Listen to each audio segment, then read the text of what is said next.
We are in our Gimme A Break series, and everyone just take a deep breath right now. Let it out, yeah. Sometimes it just feels good to take like a secondary, like just a break for like a moment. So first, a couple things. Got a couple house rules for tonight. So if you've got something going on and you need a break, but you need a break and talk to somebody, we have prayer and conversation tonight in the back. So I'm not going to be offended if you get up and you need to go talk to somebody. Please do. We've got prayer partners. We've got support squad back there. Please take that time if you need it tonight. Number two, if you haven't put your phone away yet, go ahead and put that away right now. And if you need pen or paper or a Bible, there's some in the back. We just want you guys to focus in on tonight, because tonight we're going to be talking about fasting from technology. And our memory verse this month has been from Psalms. And it says, "Be still." Actually, let's all read this together. "Be still and know that I am God. I will be honored by every nation. I will be honored throughout the world." Good job. Be still. Tonight was all about being still. Last week, Pastor Nick did a talk on the Sabbath and what that means and how you can make Sabbath part of your everyday life. And if you missed it last week, go ahead to the YouTube channel and check it out. It was a great message. And tonight, like I said, we're going to be talking about fasting. So some of you might be like, well, what is a fast? So a fast is giving up something that you enjoy to focus on something greater. It doesn't mean giving up something bad. Giving up something bad would be like a sin, so you got to give that up forever. But giving up something you enjoy. So tonight we're going to be talking about giving up your phone, because let's be real. These things, they're actually pretty powerful. They have the power to do so much good in this world, but they also have the power to take over some of our habits and make unhealthy habits in our lives. So when I first thought about doing a fast from a phone, I was like, are you kidding me? Like, how am I going to do a fast from a phone? And the thing is, you don't have to completely throw your phone out and be like, nope, never gonna touch this again, or not gonna touch this for like the next week. No, it's all about creating a plan for it.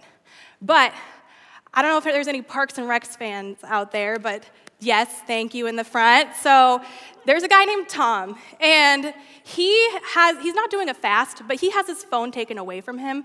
And I thought it was really relatable how he was feeling. He just felt like it was like a punishment, and that it was the end of the world. So let's take a look at Tom's reaction to a week without screens.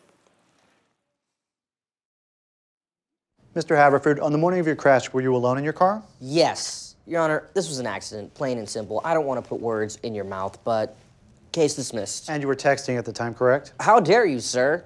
I was tweeting. Please read Exhibit C, the transcript of your Twitter page leading up to and immediately following your crash. 9:15, 4 green lights in a row. Hashtag blessed. 9:18, gotta pass this lady on the edge. That's when I hit the fire hydrant. Sorry, allegedly. Hit the fire hydrant. 9:20, just hit a fire hydrant, but I survived. Hashtag unbreakable. Hashtag what's Mr. Glass up to these days? Hashtag why no sequel. Prosecution rest, Your Honor. Mr. Haverford, you have a problem keeping your eyes on the road and off your electronic devices. I'm going to tailor a punishment to fit the crime. 1 week without screens. No phone, tablets, computers, television, anything. No, please send me to jail. Any slip-ups and that week becomes a month. Turn in your phone, please. Fine. One last tweet. Bailiff. Press send, bailiff! Press send! LeRon James. We still on for breakfast? You are an hour and a half late for work. Yeah, sorry, I can't use my GPS. But I figured it out. I just drove around in circles until I saw something familiar. You live 3 miles from here. 3.4, according to my GPS, which I used to use every day. I can't use screens for a week. Big deal. I'm adapting. I built a real-life Pinterest board. I really wish you could click those. I'm going crazy, Ron. Life without screens is pointless. I made an iPhone out of paper. It's not the same, though. This is the work of a lunatic. You need to detox. Tomorrow, we'll go to my cabin in the woods. It's so far away from civilization, the electric company is not even aware there's a structure there. Thanks, Ron. And hey, can you give me a ride after work? There's no chance I can find my way home. Tom.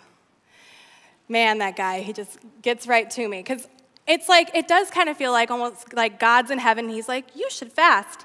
And you're like, what? No, like, I want my phone, or I want food, or whatever. Because like fasting, it can be a phone, it can be food, it can be sweets. You'll hear a lot about fasting during Lent. And the truth about fasting is that it's not a punishment from God. God actually created that space for you to connect with him and to create focus with him. There are so many stories throughout the Bible and even current day about people who fast, and they all fast for different reasons. Jesus even fasted. It talks about it in Matthew. And so Jesus said, or it says in here, then Jesus was led by the Spirit into the wilderness to be tempted there by the devil. For 40 days and 40 nights, he fasted and became very hungry. So you might just be thinking, okay, yeah, Jesus fasted, but he was the Savior of the world. Like, of course he can do it. And sometimes it's really easy just to look at Jesus as God, which he is all God, but he is also all human. He's 100% God and 100% human. And so the things that he feels are so real. It's real in his, like how his emotions are, it's real how he feels. So he was hungry and he felt emotions. And you might ask, like, well, why was homeboy out in the desert fasting? Like, why did he even need to do this? Like, why do we fast? And the reason why Jesus fasted during that time was because he was going into a transition. During this part of his life, he was just about to start his ministry. And he had just been baptized by John the Baptist, and right after that is when the Spirit led him into the desert. And it was to create intention. He needed to connect with God to create intention, because why we fast is to focus. And the focus can be different for each one of us, and God's focus for you can also be different. And he'll speak to you through that fast. And what happened during Jesus' fast is he was preparing himself for his next years of ministry that were coming, because they were going to be hard. He was going to get a lot of fame, and with fame comes two things. A lot of fans, and fans can really make you feel great about yourself, and they can also tempt you to do things that aren't necessarily good for you just so you look like the cool guy. And then you can also get haters when you are famous. And as we all know, Jesus had a lot of haters, and when you have a hater and they're talking about you or they're saying what you're doing is wrong, that can put a lot of doubt in your heart. And so before he got started on this journey, Jesus needed to set his intention and build his strength and make his identity in God. And so that's one reason why we fast, is so that we can connect with God on a deeper level and find our own identity in him and focus on whatever it is that's going on in our lives. But let me tell you, it's not easy. I know Tom is not technically on a fast, but it was not easy for him to be away from his screen even just for that first day. It's tough. And the thing with fasting is the more you're into it, like the more you learn about yourself, and there's a lot of feelings that come through it. There's a lot of feelings there's like ups and there's downs, and Tom actually shows a perfect example of this, so let's check it out.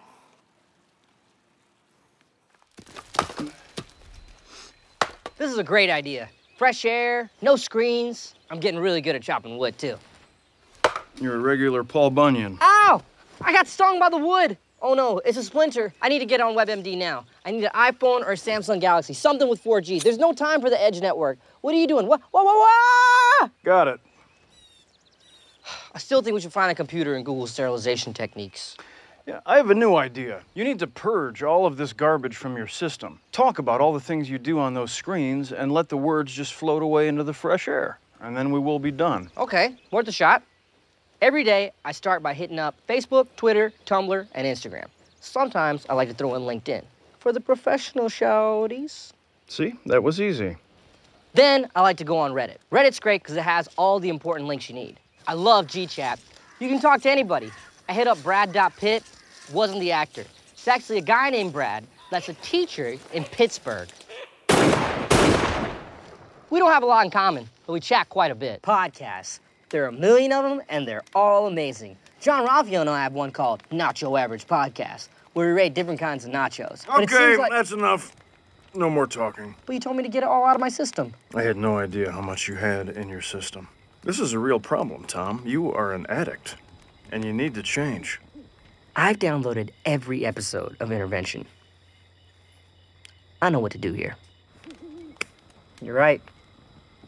I am an addict. I've hurt all my friends and family with my addiction. I will accept this gift of rehabilitation. I'm proud of you, but also a bit fearful that we're verging on what I call feelings territory. So let's stare at the fire in silence. I've had a breakthrough, Ron. What do you say you chop up some more wood, and I'll take your car and go grab some victory steaks. Perfect. A deer jumped in front of the car, and then a bear jumped in front of the deer. Tommy Edamame is back on the grid. Tell everyone to light me up with their digis. Gotta load them into my burner. Yes, I went to Best Buy and bought a phone. Out of the car, now. Where are we going, Ron? Are we walking to Best Buy to get a better phone? Sometimes a fast can feel like you're losing connection to the world around you because, let's be real, there's a whole world in our phones. There's so many different ways we can connect to people, whether it's through Instagram or TikTok or just videos, watching bloggers. And it might just feel like that's all taken away from you during a fast. But the truth and the beautiful part of a fast is that while you're disconnecting from some things that are like not bad in your life, but you're just taking a break from, you get to connect with your Creator. And He wants to connect with you. So next time you guys do a fast and you're like feeling like the pain, like Tom felt, like he had like the flows. He was like, oh, this is great, fresh air, no phones, I love this. And then all of a sudden he gets a splinter. And you might get a splinter in life, which is like the things that trip you up. And when things trip you up when you're doing a fast, the first thing you want to do is run to the thing that you're dependent on. Which I know for me, sometimes it's my phone because it's just like a numbing agent for me. I just go on and I'm like, cool, I'm just going to look at this and not think about what's going on in my life. But during that time, the best thing to do during a fast is find how you can take this, like that thing that you're dependent on and that time and think, okay, all right, right now, if I were not on my fast, I'd be on my phone. And so take that time instead and think, how can I connect with God right now? How can I connect with my Creator? And that can be through so many different ways. Everybody connects to God in different ways. Some people it's worship, some it's the Bible, some it's going on a walk. Those are just a few examples of tons of ways to connect with God. So instead of feeling like it's a lost connection to the world around you, remember it's a connection to something even greater. Like I said earlier, so there's lots of different reasons people fast. Some people will fast like Jesus because he was going through a big transition. Some people will fast because they're trying to make a big decision. Others will fast because they're in mourning and they need God's comfort. They need to feel it in a way they've never felt it before. And some people fast for understanding. I think that's relatable to everybody here. We all go through transitions in life. We all have grief. We all need understanding. In Daniel is actually known for a couple different fasts that he's done, but there was one where he just needed to get understanding. So in Daniel, it says, in the 3rd year of the reign of the king Cyrus of Persia, Daniel had another vision. He understood that the vision concerned events that were certain to happen in the future, times of war and great hardship. When this vision came to me, I, Daniel, had been in mourning for 3 whole weeks. All that time I had eaten no rich food, no meat or wine crossed my lips, and I used no fragrant lotions until those 3 weeks had passed. So Daniel chose to eliminate certain foods out of his life. When you fast, it doesn't mean you have to eliminate everything in your life. You just have to pick what it is that might be tripping you up or taking away your focus. And for Daniel, it was this during this time, and so he did this for 3 weeks so he could gain understanding. Fasting, when you go through it, another thing it's gonna reveal your character and your identity. Just like I said with Jesus earlier, that it was like revealing his identity through it. It was revealing his identity of strength and his purpose and his identity in God. And when you go through a fast, things are gonna come up. Things that you don't even know what's going on inside your heart, it might come up and it might be revealed to you. And that's okay, that's normal. Because God's gonna speak to you in ways that you've never been able to hear him before, because there's so much noise in this world. There's so much distraction. And when you can just focus in on what your Savior has to say to you, or maybe just even a feeling he wants to give you, and you get rid of those distractions, you might actually be able to feel it for the first time. So Tom, he has this great realization as he is going through his week of no screens. And so I wanted to share that with you guys. Sorry I crashed your car. Please forgive me, Ron. Please, Ron. Please. What are you doing? Are you gonna kill me? Why do you need to be constantly distracted, Tom? The truth is, I spent a lot of time looking at screens because recently, a lot of the stuff in my real life isn't going that great. So I'd rather play Doodle Jump than think about that, okay? I'm sorry, I really am. Go sit in your office while I consider whether to turn you into the judge. And while you're there, neither doodle nor jump. I'm so bored. I have something for you, son. My iPhone? No. I'm giving you a non-electronic book made of paper from a tree. It is called Auto Repair Manual 1982. You will read this book from cover to cover, then you will assist me in repairing the damage to my car. I will not report you to the judge, but if you slip up again, you will have much more to fear than some feeble government employee in a robe. Thanks. 2 more things. When you do get your phone back, you will not stare at it when you are talking with another human being. Look a man in the eye when you speak with him.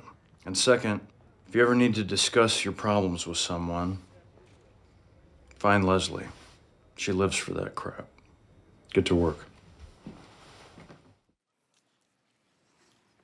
So Tom had some pretty big discoveries during that night, or that day. He recognized that, one, he was addicted to his phone. And as far as I can tell from this, I don't think he recognized that. It's pretty obvious to all of us. But he comes to Ron, and he's just like, man, I think I look at my screens all the time because there's just things that aren't going great in my life. And he'd rather stare at his screen and play Doodle Jump than think about that. And that's just so relatable. Because like I said earlier, I do the same thing. When I get really stressed out, I'll go to whatever I'm dependent on. And honestly, like I said earlier, it usually is my phone. Man, when I started seeing the screen time thing come up, like have you guys seen screen time on your phone? Oh man, that was a rude awakening. I was like, shoot, I've got a problem. And one, it was so good like to admit that and realize I gotta fix something in my life here. The other thing is, Ron gave him some really good advice. You need to look people in the eye. You need to look people in the eye when you're with them. I can't tell you how many times, I mean, I'm sure you guys see this at school, even here at Ignition, like in huddle time or during breakouts, it's like everybody's just sitting on their phone and like people are talking to each other and they're just like sitting on their phone and like, you know, it's like they're not paying attention to each other. I mean, how would it look if I was giving you this message right now and I was literally just looking at my phone right now? Like, I feel like you would probably just disengage and it wouldn't get to you as much. Like, I don't think that you would connect, you wouldn't connect with me because you're not, like, if I'm not like looking at you in the eye, you're not connecting with me as a human. And that's the beautiful thing about our society and this community here is there are people in this room and we can connect with them. Not here, but face to face. Think about that. Like, your identity, it might be wrapped up in your phone. And with that comes your character. And I know for a long time, my identity was in my phone. And it was just, it's hard to break away from. I totally get that. But here's the thing. Your phone does not control you. You control your phone. Can we all say that together? Your phone does not control you. You control your phone. Yes. Thank you, guys. But like, hold on to that, like, because it can feel like it controls you. Because it's like you might be getting all these notifications, and you're like, oh shoot, like, I can't tell you how much like I'm in meetings with people, and all of a sudden my phone is just like going, and I'm like trying to focus on my meeting, but I'm like, okay, this seems important, and like it's stressful, and it's like we have the Apple Watches now, and it's like there's just notifications everywhere, and it's hard to get away from, but you can control it.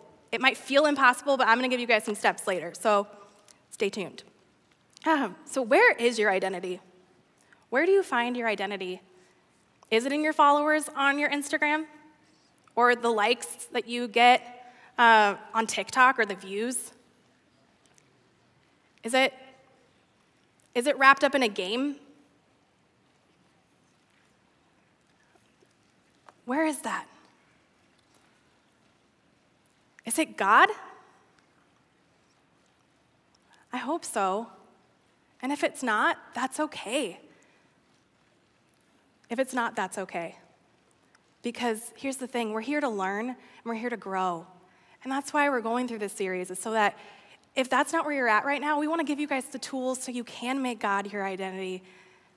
Man, God loves you so much. He created you and he loves you so, so much. And he's just so excited to connect with you. Another thing that Ron said was, you know, man, if you need to talk about this, there's Leslie. You can talk to Leslie. Who's your Leslie? When stuff comes up in a fast or just in life in general, we need a Leslie. We need someone we can talk to. And we've got some awesome leaders here. We've got prayer and conversation in the back. We've got support squad. We've got our staff. Come talk to us. We want to walk through life with you, because this is not a place where we leave our baggage at the door. We bring it in so we can work through it together and walk through life together. No one left behind. In a fast, it will reveal what's within you. You know, I struggle with anxiety. I've had it, I don't know, probably my whole life, and I just didn't recognize it until college. And I actually really never talked about it with people. Like, I just knew it was part of who I was, but I never really talked about it. And last year, I actually got to work with the landing for 4 months. And honestly, it was life-changing. You know, I go in there and I'm like, oh yeah, I'm gonna run this program and be the staff here and help all these teens. And man, was I wrong. Like, yes, I was the staff there. I helped teens and all that, but man, they helped me. I learned so much about how to walk through life's struggles there. And a lot of people actually think the landing is just for people that have an addiction. And yes, it is, but it's not just for people that have an addiction. It's for people who are going through any life struggle. I mean, whether that is your anxiety or depression, or it's, you know, of something going on at home or at school or drama. It's a great space to just walk through with your peers and some really awesome trusted adults on how to navigate through that. And one thing that I love about the landing is that we start out the night and we get in a big circle. It's called circle time. It's my favorite part. First, it was my most oh gosh, we're doing this? I don't want to do this. But so everybody gets in the circle, and all the students say their name. And the leaders, they say, hi, my name is blank. I am a child of God, and I struggle with blank. So I'm just like, well, shoot. I actually have to share what I struggle with? Yes. We won't make you do that during circle time if you come to the landing. But the beauty of sharing what you struggle with is because when you're vulnerable, it gives room for somebody else to be vulnerable. And so the first time when they're going around the circle, I'm like, okay, am I actually going to say it? Am I actually going to say this out loud? And so I did. It got to me, and I was very stressed, hands together, kind of rocking. And then I was like, all right, I'm just going to do this. Hi, I'm Tiana Kennedy. I'm a child of God, and I struggle with anxiety. Oh, it felt so good to say it out loud. It makes me emotional because it's when you name something, it gives you power and it gives you strength to get through. And yeah, some people might be like, oh yeah, anxiety, it's not a big deal, but man, it controls my life sometimes. I can't get out of bed. Sorry. And when I would get super anxious, I would go to my phone. And I would just scroll. Sometimes I would be in my room for hours, and I would just scroll. And I didn't even realize that I was using it as a numbing agent. And one day, it was just almost like it was spoken to me, you got to put that down. You got to put that down. So I did. I was like, okay, God, I'm going to put this in the kitchen for the next 4 hours. I'm not going to touch it. And that was my first fast. It was 4 hours. It sucked. I honestly, I don't know if anyone feels like this, but I put my phone down and I felt like weird, like electric charges. It was almost like I needed to reach for it to like satisfy like that need. But instead, I was like, you know what? I'm just going to focus in on God. And I put on some worship music and I got into the Word. And man, it was good. It was really good. Because I was like, you know what? I'm not defined by the people on Instagram who sometimes I feel like are so much prettier than me or so much more talented than me or have like all the followers in the world and I've only got like 12. Okay, not really, but you know, it feels like that. And I was like, I'm not defined by that. I'm defined by God. I'm defined by my Creator. So how does a fast work? Okay, actually, before we get to that, I just want to say, if there is something going on and you need to talk to someone again, I want to say I'm here for you. I care about you. Our staff cares about you. Our leaders love you. They pour into you every single week. They volunteer their time. Come talk to one of us. We want to walk through this with you. And if you need to walk through something with your peers and trusted adults and actually process through that, the Landing is an awesome space. It's on Thursday nights. It's in the Well. Please come. You will be so welcomed there. I just want to put that out there. Okay, how does a fast work? You're going to pick something to take time away from and replace it with time with God. So for me, it was Instagram. I was like, I'm going to put a limit. And here's the thing. I still use Instagram every day because I have to. It's part of my job. But I put a limit on it for 30 minutes a day. That's my limit. Once I hit my limit, it notifies me, and I'm like, okay, it's down for the day. So that's my fast. That's actually just something I'm just doing. I don't have an end date. Usually when you plan a fast, you're going to actually set a time frame. So in a few minutes here, I'm going to actually have you guys go through, think about what is it on your phone that you need to disconnect from for 1 week. That's going to be your time frame. And here, let's actually put this plan up here. And then decide, how will you connect with God during that time? Is it worship? Is it prayer? Is it reading the Bible? Is it going for a walk in nature? Maybe it's something else. I don't know. However you connect with God, try it. Or try something new, because I can tell you every single one of these things, I connect to God and I feel like Him like working in me in different ways through each of them. I want to encourage you, like, what is your focus? Try to figure out what is your focus. And then think about that focus and see how you can shift that to focus on God. Because He created you. Do you know that God chose you? He chose each and every one of you to be here and to be here now. And He loves you. He sees you. He knows everything about you. And He wants to connect with you. So tell Him what's going on in your life. Give Him that time and that space for you to connect. Because here's the thing. Nobody knows you the way God does. Nobody's ever going to know you like they know you on a phone. No one's ever going to know you like God does. He knows the depths of your soul. He knows every thought that you have. And yes, He knows every thought you have, and He still loves you.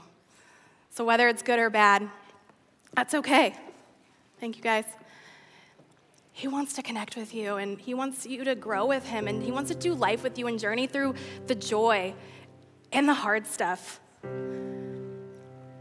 So give Him that time. Focus your eyes on Him. Next song, it's going to say, like, eyes on you. Because no one knows the depths of my soul the way that you do. And that's the truth, and it's amazing. So during this time, you guys can pull your phones back out. Because here's the plan. We're going to set our time frame, which I'm going to say 1 week. This is going to be a practice round because we're going into the season of Lent. And Lent, as you know, is a time of fasting. So let's just try something this week and see if it's something you want to continue on during Lent. Because Lent is such a cool time to connect with God because God, He died for you. And then He rose again on Easter. And man, that is just such a huge celebration because now we can spend an eternity in heaven with Him.